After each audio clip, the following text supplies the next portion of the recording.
Bendito Dios, te exaltamos en esta mañana reconociendo que tu presencia es lo más importante en este lugar. Nosotros somos tus hijos, somos tus siervos y hemos venido, Señor, a honrarte a ti y a servirte a ti.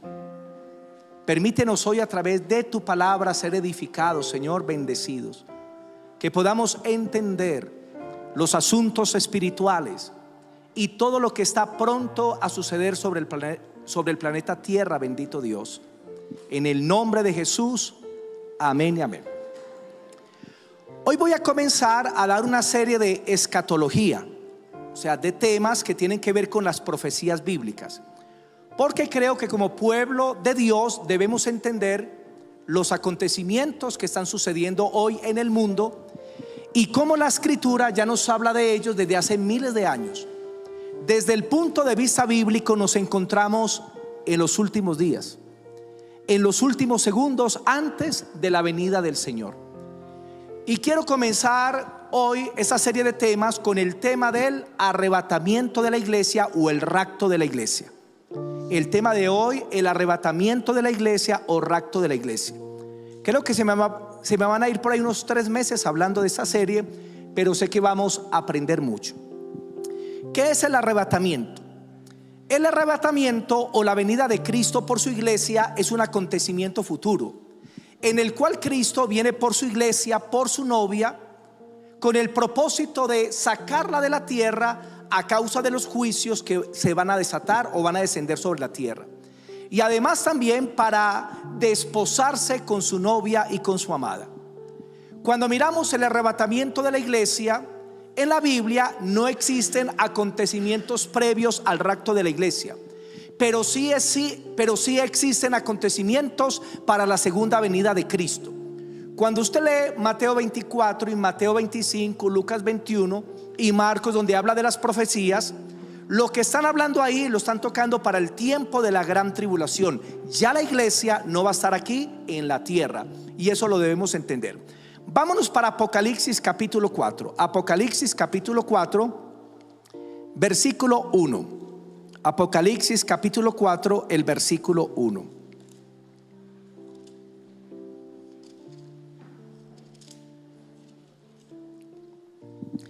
En la Biblia no aparece la palabra rapto, pero es un término tomado de una palabra griega llamada arpazo, que significa arrebatar repentinamente o tomar rápidamente. Eso significa la palabra arpazo, de la cual tomamos la palabra arrebatamiento.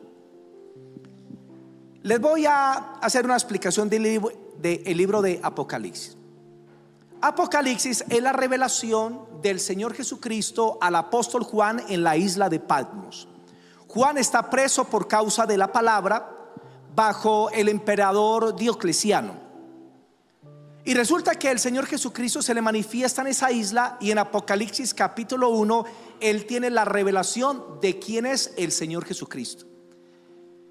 Y se aparece el Señor Jesucristo, su rostro resplandece como el sol, sus ojos como llama de fuego, su pelo como blanca lana, sus pies como el bronce bruñido, y tiene una manifestación de Cristo resucitado. Porque nosotros no adoramos un Cristo que está muerto, ni adoramos un Cristo que está pegado de un crucifijo, porque Cristo ya murió, fue sepultado, resucitó y está a la diestra del Padre Celestial. Y aquí Juan ve ese Cristo resucitado, que tiene el control de toda la creación y de la iglesia. Luego en Apocalipsis capítulo 2 y capítulo 3 viene el mensaje de Cristo a las 7 iglesias en Asia. Habían más, pero Cristo escogió 7 iglesias y le envía un mensaje a cada una de ellas, donde Cristo se presenta como el Señor de la iglesia, que está en medio de los 7 candelabros y que habla a los ángeles de la iglesia, a los pastores, para que den el mensaje a la iglesia. Pero cuando llega el capítulo 4 encontramos esto, después del mensaje a las iglesias. Después de esto miré, y he aquí una puerta abierta en el cielo, y la primera voz que oí como de trompeta hablando conmigo dijo: sube acá y yo te mostraré las cosas que sucederán después. Y al instante yo estaba en el espíritu, y aquí un trono establecido en el cielo, y en el trono uno sentado. La mayoría de escatólogos piensan que esta cita es el arrebatamiento, porque desde Apocalipsis capítulo 4 en adelante no se menciona más la iglesia, sino que se menciona en Apocalipsis 4, Apocalipsis 5, se menciona la adoración celestial, la gloria de Dios, como se adora en el cielo, como se reconoce al Rey sobre todas las cosas. Y dice la escritura que aquí Juan está viendo esas cosas tan sublimes.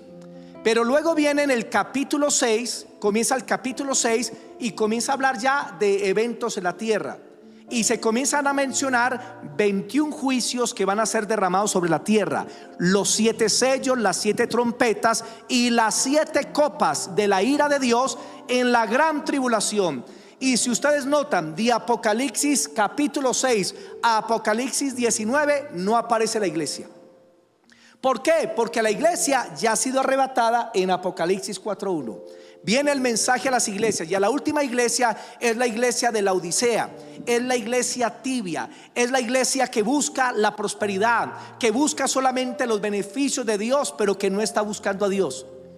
Y es en esa séptima iglesia que el Señor le dice a Juan: ahora mira. Y él ve una puerta que se abre en el cielo, y Dios le dice: sube acá. Y cuando él sube, comienza a ver la adoración celestial. Cuando la iglesia sea arrebatada, nos vamos con Cristo para el cielo. Entonces de Apocalipsis 6 al 19 no aparece la iglesia en medio de los juicios de Dios. Pero en Apocalipsis 19 aparece la iglesia nuevamente, viniendo con Cristo desde el cielo a la batalla de Armagedón para destruir al anticristo y a todas las naciones que subieron en contra de Israel. Y después de eso viene el reino milenial, 1000 años de Cristo reinando la tierra, y al final de los 1000 años viene el juicio del gran trono blanco, y después viene el estado eterno. De todo eso les estaré hablando en esos temas. La palabra arrebatamiento entonces es tomar repentinamente. Supongamos que hay un niño en la calle y viene un carro a toda velocidad y usted lo ve, y usted se lanza y coge al niño y lo toma bruscamente y lo pone a un lado, y el carro pasa y le libró la vida. Eso es el arrebatamiento. Cristo nos va a tomar de la tierra antes de derramar sus juicios, los juicios de la ira de Dios, por cuanto el hombre rechazó a Dios.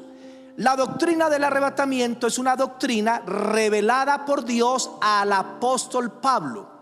Hay misterios que Dios le reveló solamente a Pablo. No se los reveló a Juan, no se los reveló a Pedro, no se los reveló a Santiago, sino que se los reveló al apóstol Pablo. Y uno de esos misterios es el misterio del arrebatamiento de la iglesia. Entonces, mis hermanitos, comprendiendo esto, debemos entender que la doctrina del arrebatamiento está basada en la promesa que Cristo hizo en Juan 14. Juan capítulo 14, versículos del 12 al 14. Juan 14, del 12 al 14. Juan capítulo 14, versículos del 12 al 14.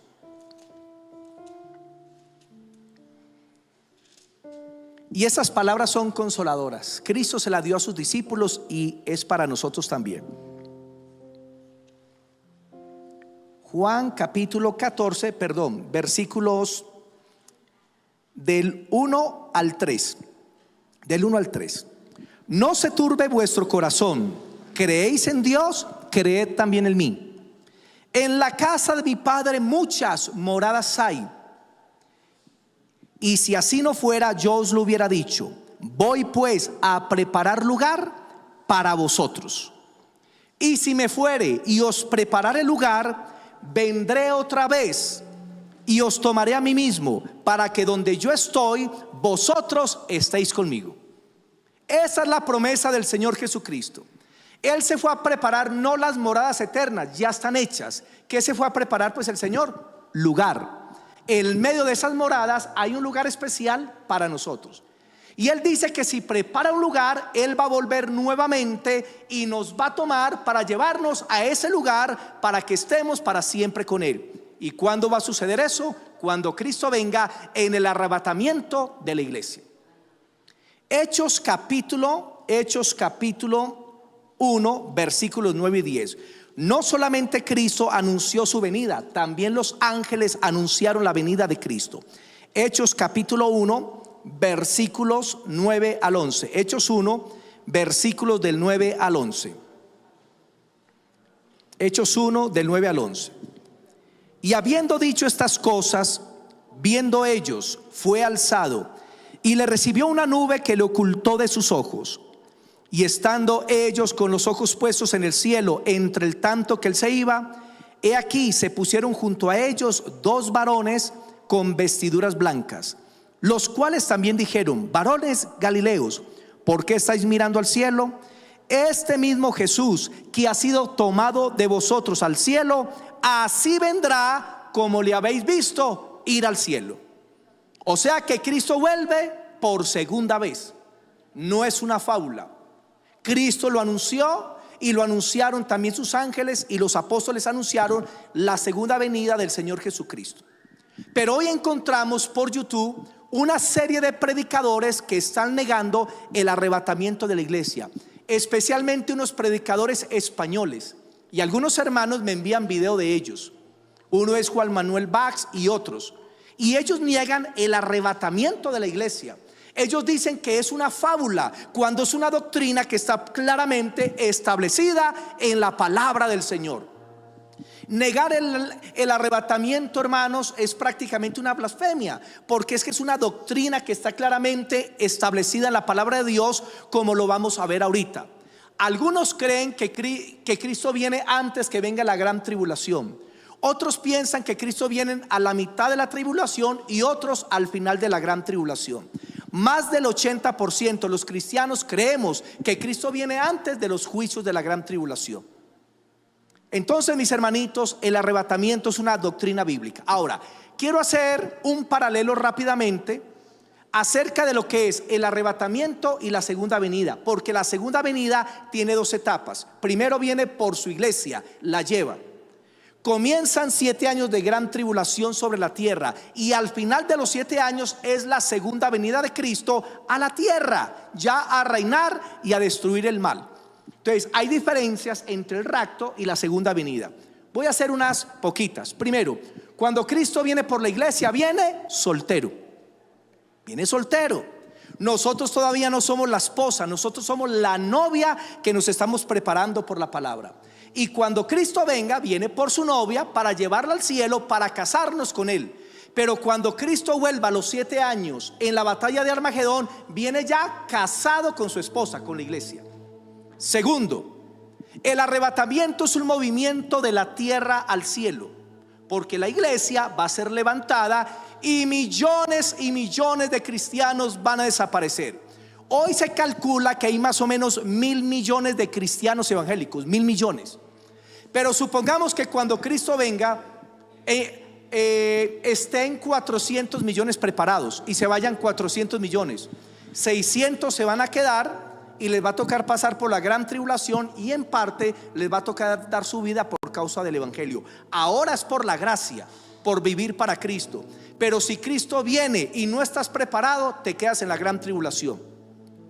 Entonces Cristo viene por la iglesia, y la iglesia es arrebatada al cielo, mientras que la segunda venida, 7 años después, la iglesia viene del cielo a la tierra con Cristo. Es al contrario. En el arrebatamiento es antes de la gran tribulación, antes que se desaten los juicios de Dios, mientras que la segunda venida es antes del reino milenial de Cristo. En el arrebatamiento, Satanás es desatado sobre toda la tierra, y a través del anticristo controla todo el planeta. Mientras que en la segunda venida, Satanás será atado por 1000 años, por 1000 años. En el arrebatamiento lo verá solamente la iglesia. Solamente la iglesia verá a Jesús. Solamente la iglesia escuchará el trompetazo. Solamente la iglesia verá la gloria de Dios. Mientras que en la segunda venida, cuando vuelva a la tierra, todo ojo le verá, porque será una manifestación que se verá desde un extremo del cielo hasta el otro. Lo dice Mateo capítulo 25. El arrebatamiento es un mensaje de esperanza, porque la Biblia dice: alentados con estas palabras. Digan conmigo: Maranata. Maranata significa Cristo viene. ¿Cómo debe usted animar a su hermano cuando esté en tribulación y en angustia? Dígale: hermano, Maranata, Cristo viene. Cristo vuelve por segunda vez. El Señor se va a manifestar, está cerca.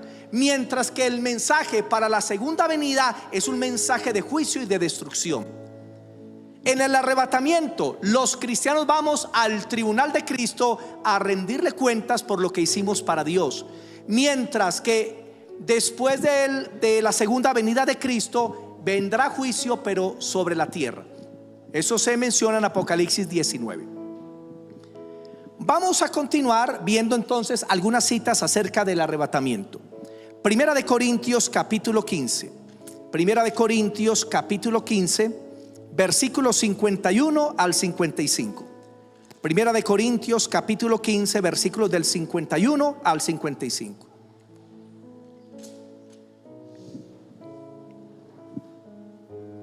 Leámoslo desde el 50. Y está hablando el apóstol Pablo. Pero esto os digo, hermanos, que la carne y la sangre no pueden heredar el reino de Dios, ni la corrupción heredará la incorrupción. O sea, para entrar al cielo no podemos entrar con este cuerpo, porque este cuerpo no está preparado para las glorias celestiales. Si usted se monta en un carro y se va para Nera por curvas y se marea, imagínese un viajecito con este cuerpo al cielo. No llega, se muere antes de llegar. Por eso usted necesita un cuerpo nuevo y glorificado. Si para llegar aquí a la luna, que está a la punta de la nariz, se necesita un traje espacial que vale decenas de millones de dólares y unos ejercicios dolorosísimos para que no se formen burbujas de aire en la sangre y se muera la persona, para llegar aquí a la luna, imagínese el traje que necesitamos para llegar al cielo. Si usted llama al cielo y dice: ¿qué necesito para entrar al cielo?, te van a decir: necesitas nacer de nuevo y necesitas ser arrebatado, transformado por la presencia de Dios. O sea, tener un cuerpo nuevo de gloria para poder estar en la presencia de Dios. Versículo 51. He aquí os digo un misterio. O sea, este misterio le fue revelado solo a Pablo. Por eso usted lee a los otros evangelistas y usted no encuentra que hablen del arrebatamiento, porque esta es una doctrina dada específicamente a Pablo. Y aquí os digo un misterio: no todos moriremos, pero todos seremos transformados. La Biblia nos enseña que no todos los cristianos van a morir, sino que la última generación de creyentes que les toque los tiempos finales de la venida de Cristo no van a experimentar la muerte, sino que van a ser llevados por el Señor. 52. Y dice: todos seremos transformados en un momento, en un abrir y cerrar de ojos. Digan conmigo: en un abrir y cerrar de ojos. Parpadee. Usted va a ser transformado así, en un parpadeo, ¡tum!, así de una. Usted ni cuenta se va a dar. Suena el trompetazo y usted es transformado en un cuerpo glorificado, semejante al del Señor Jesucristo. ¡Qué gloria! En un momento, en un abrir y cerrar de ojos, a la final trompeta, porque se tocará la trompeta y los muertos en Cristo resucitarán incorruptibles y nosotros seremos transformados. Lo voy a explicar. Aquí se habla de una trompeta y muchos han creído que esta trompeta es la trompeta de los juicios del Apocalipsis, porque se menciona la final trompeta. Entonces algunos piensan que Cristo viene al final de la séptima trompeta de Apocalipsis. Pero quiero decirle que las trompetas a las que se refiere el apóstol Pablo son diferentes a las trompetas del Apocalipsis. Es más, cuando Pablo escribió esto, fue casi 30 años antes de que Juan escribiera el Apocalipsis. O sea que Pablo no estaba pensando en las trompetas del Apocalipsis, sino que estaba pensando en los trompetazos, en las trompetas que tenía el ejército romano antes de salir para la guerra. Y eran 3 trompetazos. El primero era para que el ejército comenzara a organizarse. Segundo trompetazo, para que tuvieran los estandartes y ya listos, organizados para salir a la guerra en orden de batalla. Y el tercer trompetazo era a la salida para la guerra. Entonces, cuando Pablo se refiere a la final trompeta o en el trompetazo, se refiere a las trompetas del ejército romano y no a las trompetas del Apocalipsis. Amén. Porque muchos se van a esa doctrina que la iglesia pasa por la gran tribulación, que porque dice a la final trompeta. Pero cuando Pablo escribe eso, no existía el libro de Apocalipsis. El libro de Apocalipsis surgió como 30 años después. Entonces son diferentes las trompetas. Y dice: y los muertos serán resucitados incorruptibles, y nosotros seremos transformados. Porque es necesario que esto corruptible se vista de incorrupción, y esto mortal se vista de inmortalidad. Y cuando esto corruptible se haya vestido de incorrupción, y esto mortal se haya vestido de inmortalidad, entonces se cumplirá la palabra que está escrita: sórbida es la muerte en victoria. ¿Dónde está, oh muerte, tu aguijón? ¿Y dónde, oh sepulcro, tu victoria? Entonces se nos plantea un orden en la resurrección o en la venida de Cristo. Cristo viene y nosotros no vamos a ser los primeros transformados. Los primeros transformados van a ser los que ya murieron en Cristo, que están en los sepulcros. Ellos resucitan primero para el encuentro con el Señor. Y una vez resuciten ellos y suban al encuentro con el Señor, nos toca el turno a nosotros. La última generación que se viva, en un abrir y cerrar de ojos, simplemente serán arrebatados. Desaparecerán millones de la tierra y saldrán por los noticieros: algo extraordinario ha sucedido. Es una locura lo que está pasando en el mundo, es un caos. ¿Por qué? Hay cristianos que son pilotos de avión y va piloteando y se lo lleva al Señor. ¿Qué pasa con el avión? Y la gente mira, el piloto por ningún lado. Alguien va manejando un bus y es cristiano y viene el Señor. Va en bicicleta, va en patines, está haciendo deporte y ya le va a dar al balón y desaparece así en un abrir y cerrar de ojos. Esto aquí va a quedar un caos impresionante. ¿Y cómo van a encubrir la venida de Cristo a la tierra? Muy sencillo. Por eso se está proliferando en este tiempo películas de extraterrestres desde los años 1940. Entonces hablan que los extraterrestres vienen por los seres humanos y los sacan de la tierra y se los llevan y los devuelven. Y la gente, mucha gente, como en el gnosticismo y muchos grupos, están esperando que los ovnis vengan por ellos. Entonces cuando Cristo venga, van a decir que los marcianos, los extraterrestres, vinieron a darle una vuelta espacial a los evangélicos locos, que nos van a llevar de paseo por el espacio universal. Y así se va a tapar la venida del Señor Jesucristo. Por eso le están dando tanta bomba a lo que es los extraterrestres, los platillos voladores y todo eso, porque con eso van a encubrir la venida de Cristo a la tierra. Entonces los muertos en Cristo resucitan y luego nos toca el turno a nosotros. Filipenses 3, 20 y 21. Filipenses capítulo 3, versículos 20 y 21. Filipenses capítulo 3, versículos 20 y 21.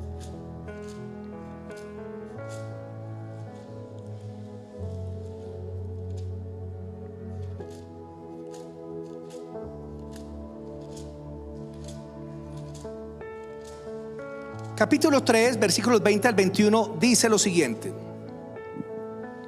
mas nuestra ciudadanía está en los cielos, de donde también esperamos ¿a quién? Al Salvador, al Señor Jesucristo. Nosotros esperamos nuestra redención del cielo. No la esperamos de un alcalde, no la esperamos de un gobernador ni de un presidente. Nuestra redención está arriba en los cielos, de donde estamos esperando al Señor Jesucristo. Usted tiene doble nacionalidad. Usted tiene una nacionalidad colombiana, esa es la física, pero usted también tiene una nacionalidad espiritual, el cielo. Y cuando el cielo quiera reclamar lo que es suyo, en la venida de Cristo, el Espíritu Santo, como un imán, va a traer a todos los que son de Cristo y volaremos con él. Verso 21: el cual transformará el cuerpo de la humillación nuestra, para que sea semejante al cuerpo de la gloria suya, por el poder con el cual puede también sujetar a sí mismo todas las cosas. ¿Por qué se habla que el cuerpo de la humillación nuestra? Porque este cuerpo es muy frágil, este cuerpo es muy débil. Una simple fiebre y nos tira 15 días a una cama, ¿o no? Usted se pega un machucón y se le dañó el día. Este cuerpo es tan frágil, hermano, es tan débil. Y dice que cuando Cristo venga desde el cielo, nuestro cuerpo será semejante al cuerpo del Señor. Un cuerpo glorificado, un cuerpo que no precisa de dormir, que no necesita comer para vivir, un cuerpo que puede volar más rápido que la velocidad de la luz, un cuerpo glorificado.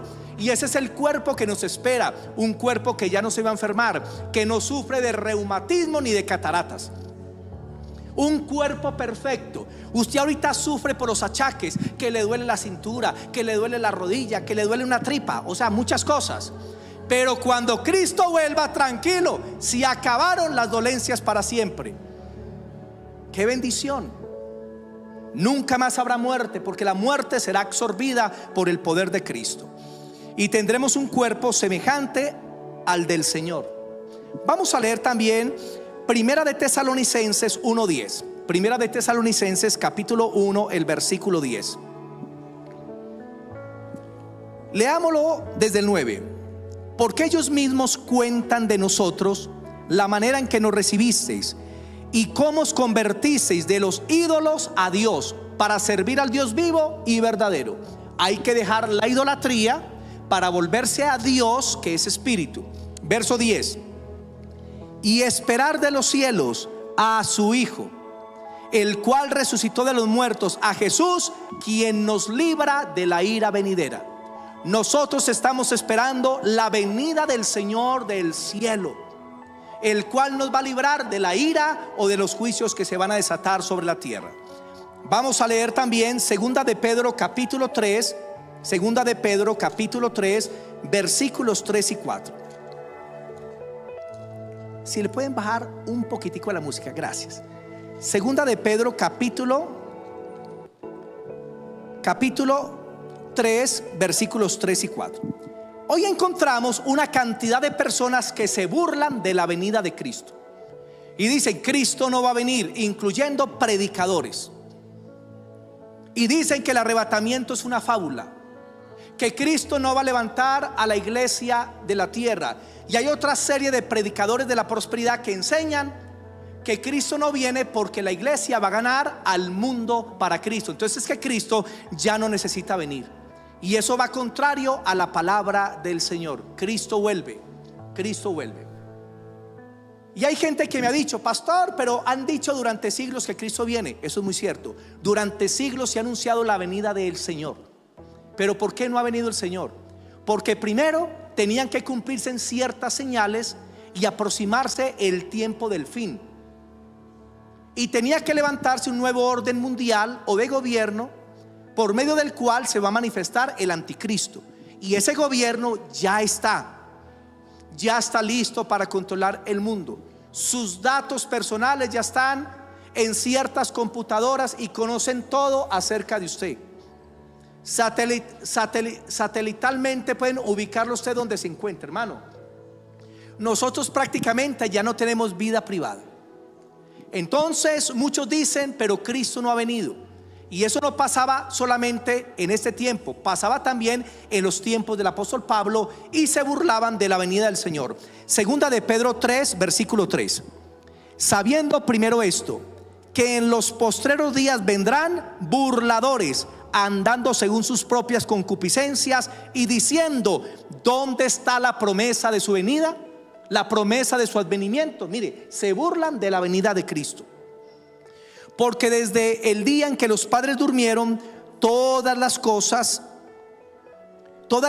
permanecen así desde el principio de la creación. Pero ¿saben por qué el Señor no ha venido todavía? Leamos el verso 10. El Señor no retarda su promesa, según algunos la tienen por tardanza, sino que es paciente para con nosotros, no queriendo que ninguno perezca, sino que todos procedan al arrepentimiento. ¿Por qué Cristo no ha llegado? Porque le está dando chance a la humanidad, porque está dando oportunidad a la iglesia para que se ponga cuentas con Dios, y segundo, al mundo para que se arrepienta. Por eso el Señor todavía no ha sacado a la iglesia de la tierra. La iglesia es la sal, la iglesia es la luz. Nosotros conservamos esta tierra de los juicios de Dios. Recuerde que el cristiano ora y los juicios de Dios se detienen. Moisés oró por Israel y detuvo los juicios de Dios. Los profetas oraron y detuvieron juicios de Dios. Porque nosotros somos sal y luz. Pero si la sal se saca, entonces ya viene la descomposición y viene el juicio de Dios sobre la tierra. Queda en total oscuridad. La luz de este mundo es Cristo, y Cristo a través de nosotros. La iglesia sale y este mundo queda en la más densa oscuridad. Vámonos para Apocalipsis capítulo 3:3. Tampoco debemos dar fechas acerca de la venida de Cristo, porque por ahí han salido por internet algunos predicadores dando fechas acerca de la venida de Cristo, y han quedado mal. Y son buenos siervos, buenos predicadores, pero entraron en un área donde Cristo no quiere que ellos entren. ¿Por qué?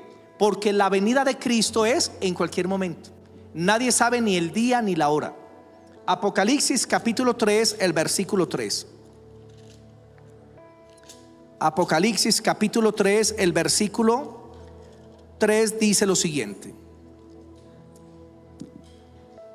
acuérdate pues de lo que has recibido y oído y guardado, y arrepiéntete, pues si no velas, vendré sobre ti como ladrón, y no sabrás a qué hora vendré sobre ti. Y le está hablando a una iglesia, le está hablando a una iglesia, a la iglesia de Sardis, una iglesia muerta, y le dice: arrepiéntete, no sea que mi venida te coja como ladrón en la noche. ¿Será que a usted lo llaman 3 de la tarde y le dicen: mira, esta noche vamos a ir a las 2 de la mañana a robarte, para que estés preparado? ¿Será que un ladrón hace eso? La persona llega y ya está el robo, o está dormida y no se dio cuenta y entraron y se robaron todo. Y así será la venida de Cristo. Nadie sabe ni el día ni la hora. Hay hermanitos que me han dicho: pastor, ¿verdad que el Señor viene en el 2028? Y yo le digo: hermanito, yo no sé, eso solamente lo sabe Dios. Puede ser, o en el 2029, o en el 2030, o podría ser mañana, o podría ser después de este culto. ¿Qué tal que usted salga ahí, se vaya para el cielo? Apocalipsis capítulo 16:15. 16:15. Apocalipsis capítulo 16, el versículo 15. He aquí yo vengo como ladrón.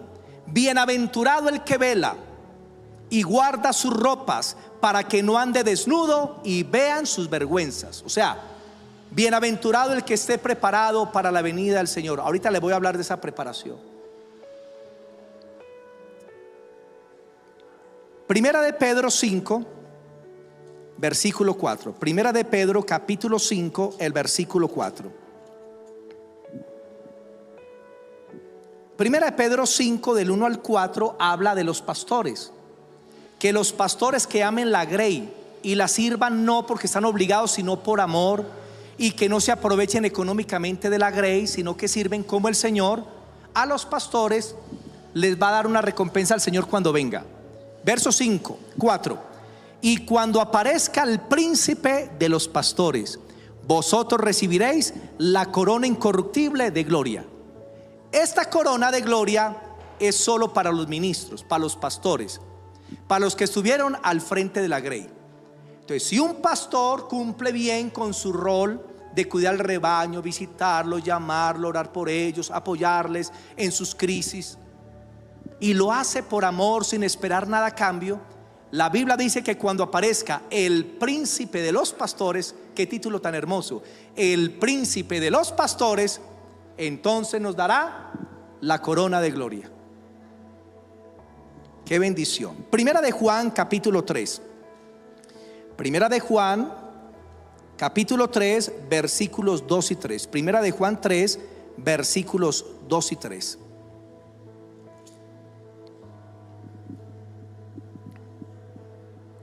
Amados, ahora somos hijos de Dios, y aún no se ha manifestado lo que hemos de ser. Todavía no hemos sido glorificados, pero sabemos que cuando Él se manifieste, seremos semejantes a Él, porque le veremos tal como Él es. Un día usted estará frente a Jesús. Un día usted lo mirará a los ojos. Un día usted estará delante de Él. Y dice: y serás semejante a Él en su manifestación. Verso 3. Y todo aquel que tiene esta esperanza en Él se purifica a sí mismo, así como Él es puro. Si quieres encontrarte con el Señor y verlo cara a cara, debes purificarte. Debes quitar el pecado de tu vida. Debes vivir para el Señor, debes amarle de corazón. Porque si no lo haces, entonces no podrás ver esa gloria de Dios. Primera de Tesalonicenses 5:23. Primera de Tesalonicenses capítulo 5:23. Y el mismo Dios de paz os santifique por completo, y todo vuestro ser, espíritu, alma y cuerpo sean guardados irreprensibles para la venida del Señor. Tú tienes que cuidar tu espíritu, tienes que cuidar tu alma y tienes que cuidar tu cuerpo. Hay una doctrina que se llama creciendo en gracia, que yo la llamo creciendo en desgracia, donde enseñan que usted puede pecar y hacer lo que quiera, y que está pecando con el cuerpo, pero que el espíritu es salvo.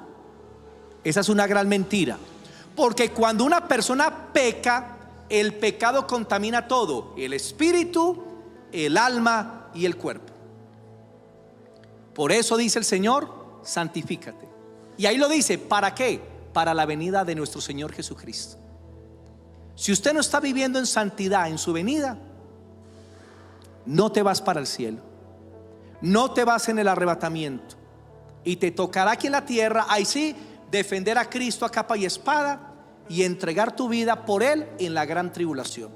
Eso lo vamos a ver cuando veamos la parte de la gran tribulación. Primera de Tesalonicenses 4, versículo 13 en adelante. Primera de Tesalonicenses capítulo 4, versículos del 13 en adelante. Dice lo siguiente: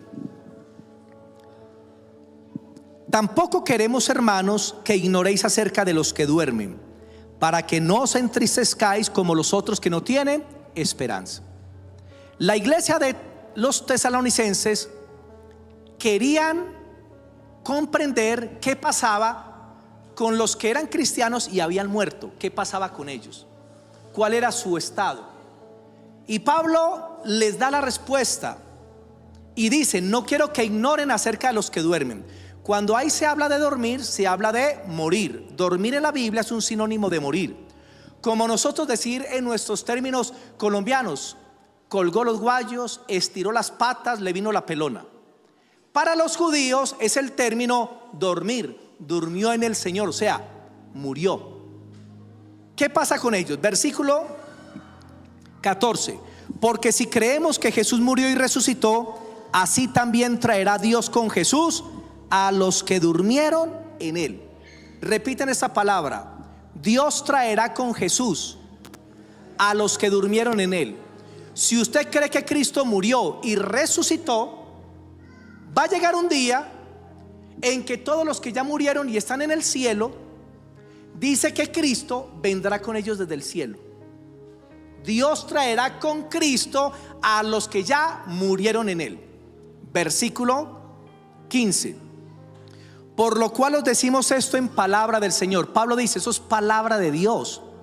Esto no es un invento de Pablo, ni de Pedro, ni de Moisés, sino que él dice: esta es la palabra de Dios. Cristo vuelve. Que nosotros que vivimos, que habremos quedado hasta la venida del Señor, no precederemos a los que durmieron en Él. Primero van a resucitar los que ya murieron. Verso 16: porque el Señor mismo, con voz de mando, con voz de arcángel y con trompeta de Dios, descenderá del cielo, y los muertos en Cristo resucitan primero. Luego nosotros, los que vivimos, mire, los que estamos vivos, esa es la doctrina de Dios, el arrebatamiento real. Pablo lo está anunciando. Luego nosotros, los que vivimos, los que hayamos quedado, seremos arrebatados juntamente con ellos en las nubes para recibir al Señor en el aire, y así estaremos para siempre con el Señor. Por tanto, alentados los unos a los otros con estas palabras: Maranata. Dígale que está a su lado: Maranata. Dígale: Cristo viene. Cristo viene por su pueblo. Y la mayoría de pastores creemos que posiblemente nosotros somos esa generación, por todo lo que está pasando a nivel global. Si se están cumpliendo las profecías acerca de la segunda venida de Cristo, esas mismas señales pueden servir para el arrebatamiento. O sea, cada día está más cerca. Prepárense, mis hermanos. Yo hace muchos años, o mejor dicho, recién convertido, yo tuve una experiencia con un hermanito llamado Luis Carlos, que juntamente con nuestro querido hermano Robinson estamos allá en Aguadas. Y en ese tiempo se predicaba Cristo viene de día y de noche, y creíamos que Cristo venía en esos días. Y un día, orando por la mañana con Luis Carlos, yo estaba así arrodillado y me tocó el turno a mí. Yo comencé: Señor, aquí en tu presencia. Y resulta que Luis Carlos se levantó para el baño y yo no me di cuenta. Cuando acabé y miré, yo pensé que Cristo había venido. Yo: Luis Carlos, y él: ¿qué? Y yo: ay, hermano, qué susto el que me pegué, porque estábamos a la expectativa de la venida del Señor. Y qué bueno que como cristianos tengamos esa expectativa. Cuando Cristo venga, estará el hermano creyente con su esposa inconversa que lo atacó toda la vida. Y un día esa esposa inconversa se despierta y manda así la mano, ¡pum!, y no siente nada. Bernardo. Y Bernardo no está en la casa. Este se fue a hacer deporte otra vez. Y pasa el mediodía y no aparece. Y prende la televisión y el impacto de la noticia: cientos de millones han desaparecido de la faz de la tierra. Estarán dos trabajando y están charlando, y aquí el inconverso le contesta, y cuando mira, por ningún lado el hermanito. Algunos piensan que cuando Cristo venga la ropa va a quedar en el piso. No sabemos, puede que sí, puede que no. Y algunos han dicho que hasta la ropa planchada. No, la Biblia no dice eso. Cuando Elías fue arrebatado, él fue arrebatado con su ropa y fue transfigurado con ropa y todo, ¿o no? Solamente cayó el manto para Eliseo. Cuando Enoc fue arrebatado fue con ropa y todo. Y así va a ser. ¿Se fue el pastor o se quedó el pastor? Hermano, así es, porque si aquí entramos todos, nadie se escapa. ¿Se fue la hermanita Fagundes o se quedó la hermanita Fagundes? Y luego comienzan a llamar: venga, hermanito, y timbre, y no le contesta el uno, el otro, hasta que le contesta otro. ¿Y qué pasó? Usted también dice: sí, también me quedé. Eso va a ser horrible. Por internet usted puede buscar, por YouTube, ponga películas del arrebatamiento de la iglesia, y hay muchas películas y dramatizados de cómo una madre está en el parque tirando el niño en el columpio, y tiró al niño, y cuando cogió, lo tiró tan duro que terminó en el cielo. Se fue el niño. Así va a ser. ¿Cuáles son los requisitos para el arrepentimiento? Dos requisitos. Primero, Marcos 1, 14 y 15, no lo leamos, dice: arrepentíos y creed en el evangelio. Nadie no cristiano se irá en el rapto, porque este es un evento solo para los hijos de Dios, para los cristianos. Si alguien se quiere ir en el arrebatamiento, debe convertirse. Y segundo requisito, la santidad. Hebreos 12, 14: seguid la paz con todos y la santidad, sin la cual nadie verá al Señor. Entonces, si Cristo viene y tú estás viviendo en pecado abierto, sin arrepentimiento, te vas a quedar. A muchos los va a coger el Señor echando lengua a los pastores, comiendo pastor sudado, pastor en lengua, en salsa, y se van a quedar. No, en serio, así va a ser. A otros los va a coger el Señor fornicando o adulterando. No, en serio. A otros los va a coger el Señor robando. Y estoy hablando de hijos de Dios, pero que no han querido apartarse de su pecado.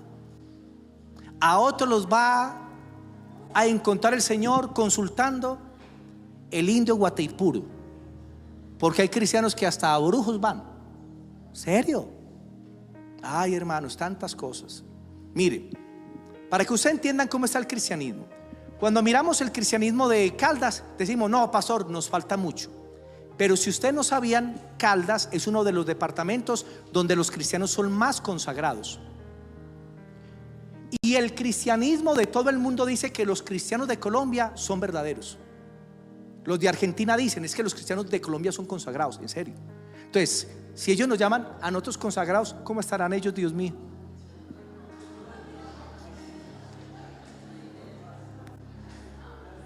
Que Dios tenga misericordia. Primera de Tesalonicenses 5:23 ya la leímos. Y el mismo Dios de paz os santifique por completo, espíritu, alma y cuerpo. Si no hay santidad, si no hay un alejamiento del pecado, nos vamos a quedar. Imagínate que Cristo venga y uno con bareto ahí, fumándose su porro, y Él esté ya por ese porro en la luna y nos vea pasar. Ahí sí se va a arrepentir. Gálatas 5:19 al 21. Manifiestas son las obras de la carne, que son adulterio, fornicación, homosexualidad, lesbianismo, robo, hurtos, iras, contiendas, blasfemias, herejías. Y así los va a sorprender el Señor y no se van a ir con Él. ¿Cómo está nuestro estado espiritual ahora? ¿Cuál es el propósito del arrebatamiento? Claro, venir por su iglesia, su novia, para las bodas del Cordero. Pero también viene con el propósito de liberarnos de los 7 años de la ira de Dios. Porque se aproxima sobre la tierra los años más difíciles. La gran tribulación es un tiempo que el mismo Señor Jesucristo dijo: no ha existido un tiempo tan terrible y nunca volverá a existir. ¿Cómo será? Si la primera y la segunda guerra mundial dejaron más de 100 millones de muertos y Europa destruido, ¿cómo será la gran tribulación? Las hambrunas, las pestes, y en un solo día creo que va a morir una cuarta parte de la humanidad. Si en ese tiempo hay 8.000 o 9.000 millones de personas, imagínense que en un día muera una cuarta parte. ¿Cuántos son? Va a haber un cataclismo que va a barrer con gran parte de la humanidad. Tiempos muy difíciles. Y va a existir el terremoto perfecto, el terremoto .10 en la escala de Richter. Y va a ser tan fuerte el terremoto que dice la Biblia que no van a quedar montañas, el mundo se va a aplanar. Cambia la geografía del mundo. Y dice la escritura que toda isla desaparecerá. Apocalipsis 16. O sea que San Andrés desaparece. Por si usted se iba a comprar una casita allá, las islas van a desaparecer. Vamos a ver algunas citas que el Señor promete librarnos de ese tiempo, la gran tribulación. Rápidamente, Apocalipsis 3:10. Apocalipsis capítulo 3, el versículo 10 dice así. Le está hablando a la iglesia fiel, a la iglesia de Filadelfia, y le dice: por cuanto has guardado la palabra de mi paciencia. Si usted guarda la palabra de Dios, porque no es fácil ser cristiano. Recibimos burlas, nos persiguen, hay tentaciones, tenemos que luchar con el pecado, con los espíritus inmundos. Hermano, tenemos unas luchas muy bravas. Pero dice: si tú guardas la palabra de la paciencia de Dios, yo también te guardaré de la hora de la prueba que ha de venir sobre el mundo entero, para probar a los que moran en él. El Señor te está prometiendo que te va a liberar del tiempo de la ira. Y ahí dice: te guardaré. Y yo estudié el original griego de este verso. Y cuando dice te guardaré, no es que viene la gran tribulación y que Dios te protege en la gran tribulación. No, es que Dios te extrae, es que Dios te saca, es que Dios te lleva para que no sufras ningún daño. ¿Usted qué cree que Cristo va a dejar aquí a su iglesia para que el juicio venga sobre la iglesia? Cuando el juicio nuestro ya fue en la cruz del Calvario, Cristo ya llevó el pecado y el juicio que merecíamos. Por lo tanto, el juicio no es para ti, y Él te guardará de la hora de la prueba. Pero mire cuál es la condición: guarda la palabra de su paciencia. Primera de Tesalonicenses 5, 9 y 10. Primera de Tesalonicenses capítulo 5, versículo 9 y 10. 5, 9 y 10. Porque no nos ha puesto Dios para ira. Digan: la ira de Dios no es para mí. Dígalo con fe: la ira de Dios no es para mí. Cuando la sangre cubrió a los israelitas, el ángel de la muerte pasó por encima. Y mientras la sangre de Cristo esté sobre nosotros, los juicios de Dios no son para nosotros. Porque no nos ha puesto Dios para ira, sino para alcanzar salvación por medio de nuestro Señor Jesucristo, quien murió por nosotros, para que ya sea que velemos o durmamos, vivamos juntamente con Él. Primera de Tesalonicenses 1, 9 y 10. 1, 9 y 10.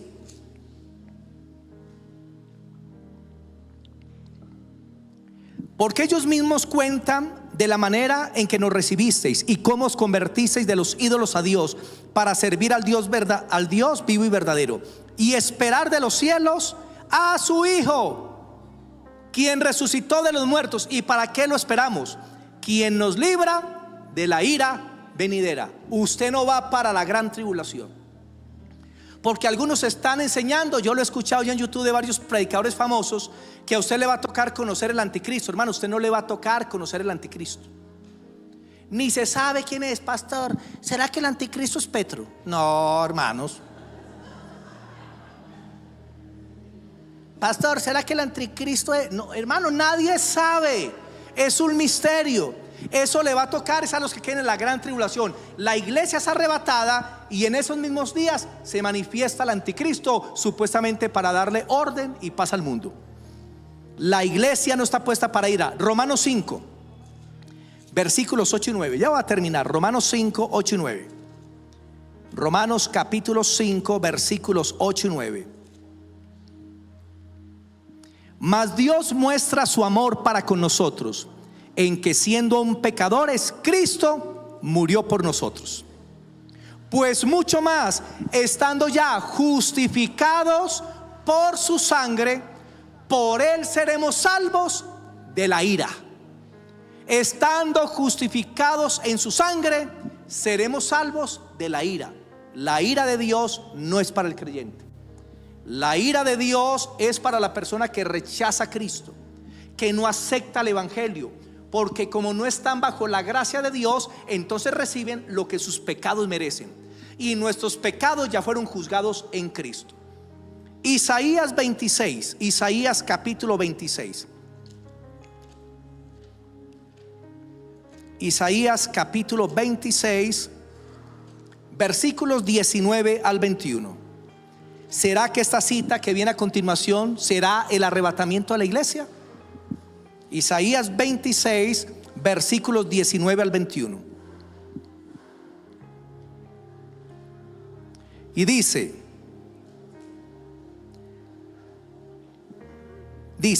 tus muertos vivirán, sus cadáveres resucitarán. Si habla de resurrección, puede ser la venida de Cristo. Sus muertos resucitarán. Despertad y cantad, moradores del polvo. ¿Cuándo es que los redimidos de Jehová van a estar alabando a Dios en Apocalipsis 5 en el cielo? Cuando sean despertados del polvo, o sea, cuando venga la resurrección. Moradores del polvo, porque tu rocío es cual rocío de hortalizas, y la tierra dará sus muertos. Y por eso dice en el 20: anda, pueblo mío, entra en tus aposentos y cierra tras ti tus puertas. Escóndete por un poquito, por un momento, en tanto pasa la indignación o la ira de Dios. Se habla de resurrección, lo levantamos fortalecidos con un cuerpo glorificado, y dice que entramos en los aposentos por un momento mientras que pasa la indignación, porque luego volvemos con Cristo a la tierra, pero ya ha pasado la ira de Dios. ¿Qué les parece eso? Quiero terminar con una cita. Primera de Juan 2:28. Quiero terminar con esa cita. Primera de Juan capítulo 2, el verso 28. ¿Cuál será el orden del arrebatamiento? Les voy a dar pues más o menos el orden del arrebatamiento. Entonces, primero, Cristo dice de que el Padre le va a decir el día que debe venir. Entonces el Padre en su trono le dice: hijo, ve a recoger a tu amada. La esposa, la novia está preparada. Una iglesia sin mancha y sin arruga.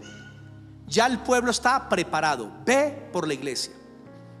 Como ya han muerto millones que están en el paraíso, Cristo se levanta del trono y va al paraíso y le dice: hey hijos, hey muchachos, es la hora de recoger sus cuerpos en la tierra. Y va a haber un gozo tremendo, porque todos los que murieron en Cristo, decenas de miles de millones, descenderán del cielo con Él. Entonces viene Cristo y nosotros juntamente con Él. Cristo viene del tercer cielo, pero llega un poco más alto que las nubes y se queda suspendido en el aire. Pero esos millones de muertos en Cristo no se quedan con Él, siguen hacia la tierra. ¿A qué lugar? Donde se encuentran los restos de su cuerpo. Llegan a los cementerios donde hayan quedado sepultados por un derrumbe, una avalancha, y lo que quede de sus restos ahí impacta el alma e inmediatamente resucita el cuerpo. Pero pastor, resulta que el cristiano cayó al mar, se lo comieron unos pescaditos, y luego esos pescaditos se le comió un pescado más grande, y al más grande se lo comió un tiburón, y al tiburón lo cogieron y lo hicieron polvo para hacer carnes. ¿Qué pasa con esas almas? Hermano, está comprobado que no se necesita un cuerpo entero para hacer otro cuerpo. Con una sola célula que quede, Dios vuelve y recrea todo el cuerpo. Amén. Entonces eso no es problema para Dios. Jesús dijo: vendrá el día en que los muertos oirán mi voz, y unos saldrán a resurrección de vida y otros a resurrección de muerte. Entonces vienen las almas e impactan en el lugar de sus cuerpos y se levantan ya en espíritu, alma y con su cuerpo, porque el cuerpo del cristiano no se pierde.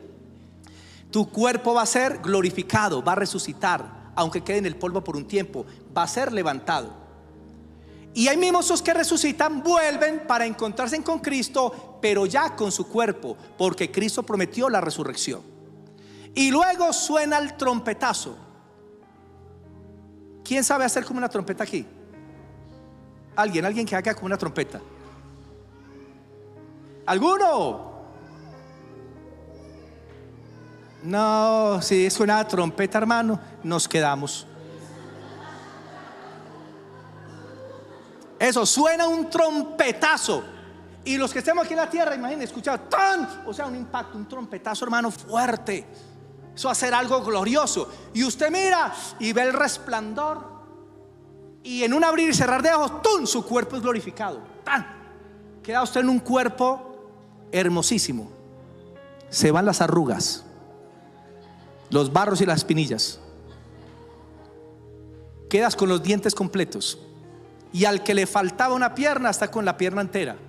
Así es, cuerpo. Y comenzamos a subir y vemos a Cristo que está con todos los que murieron en Él. Ahí vamos a ver a doña Fanny Vidal, a mi mamá, a Sarita y a tantos que ya partieron con el Señor. Ahí lo vamos a ver. Y nos reunimos con ellos, y eso va a ser un gozo tremendo. Y vamos a ver al Señor. Y de ahí nos vamos para el cielo, al tribunal de Cristo, que ese va a ser el segundo tema.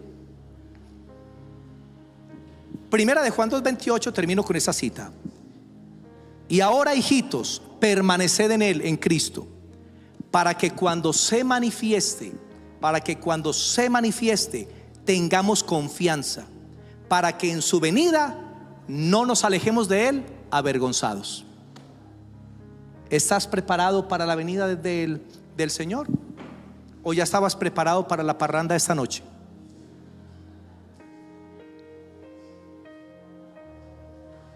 ¿Estamos preparados para el Señor?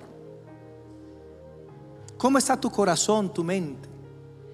¿Cómo está tu vida espiritual? ¿Estás amando verdaderamente a Dios, a Cristo? ¿Estás anhelando su venida? Vamos a estar sobre nuestros pies. Hay una corona que se le va a dar solamente a los que aman la venida del Señor. La Biblia lo dice. No recuerdo el nombre de esa corona, luego lo vamos a ver en el tribunal de Cristo. Y es una corona que la van a tener todos los que amaban su venida. ¿Usted ama la venida del Señor? O usted dirá: no, que no vaya a aparecer porque como estoy de mal. Por eso póngase hoy a cuentas con Dios. Cierra tus ojos por un momento, hermano, y yo quiero que hables con el Señor por un minuto y te pongas a cuentas con Él y le pidas perdón si tú sabes que tu vida verdaderamente no está entregada para el Señor. Si tú sabes en tu corazón que estás practicando el pecado, estás amando el pecado, hoy es el día en que debes arrepentirte. que debes volver a la presencia del Señor y decirle: Señor, ten misericordia de mí. Reconozco, Señor, que te he fallado, que no he vivido para tu gloria, sino que he vivido para mí mismo, viviendo en deleites y en placeres, colocando las cosas de este mundo por encima de las cosas espirituales. Oh Señor, perdóname, porque he ido detrás de las añadiduras y no detrás del Rey de la Gloria. Porque tú debes ser lo más importante. Como dijo Pablo: estimo todas las cosas por basura, como estiércol, con tal de conocer y tener a Cristo. Para mí el vivir es Cristo y el morir es ganancia, dijo Pablo. Porque si abandonara el cuerpo, iría a estar presente con el Señor. Hermano, piensa: si el Señor viniera en media hora, ¿te irías con Él o te quedarías? Y el guardar la palabra de su paciencia no es por una hora ni por un día, sino que es toda la vida. Que debemos estar a esa expectativa en nuestro corazón y decirle: Señor, prepárame, quiero estar listo en tu venida. Ayúdame, Señor, a vivir para ti. Espíritu Santo, prepárame. Habla con el Señor por un momento más y dile: Señor, hoy me pongo a cuentas contigo. Que tu sangre me lave y me limpie. Que tu vida, Señor, se manifieste en mí. No caminaré más en la oscuridad, caminaré en tu luz. Haré tu voluntad, Señor, y me prepararé, santificando mi espíritu, mi alma y mi cuerpo para tu venida, Señor. Gracias, Jesús, porque eres misericordioso. Y por eso nos animas con esas palabras: Maranata, Cristo viene, y viene de verdad. Él lo prometió y lo cumplirá, porque Jesús no puede mentir, porque Él es el camino, la verdad y la vida. Así que prepárate, predica el evangelio a tu familia, para que cuando el Señor llegue también puedan partir contigo. Señor, queremos darte gracias en esta mañana, porque nos permite recibir este alimento de vida. Y sé que esta palabra ha bendecido a tu pueblo y va a bendecir a todas las personas que vean a través de las redes, a los cuales bendigo en este momento, pidiendo tu gloria sobre ellos, para que entiendan que Cristo ha dicho en su palabra en Hebreos 10:25: no dejando de congregarse como algunos tienen por costumbre, y mucho más cuando aquel día se acerca, la venida del Señor. Hermano, tú que me miras a través de las redes y tú sabes que te puedes congregar y no lo haces, el Señor te dice que debes venir a congregarte, no sea que te tome aquel día de la venida de Él. Porque el no congregarse en parte es como pecar contra Dios y pecar contra los hermanos.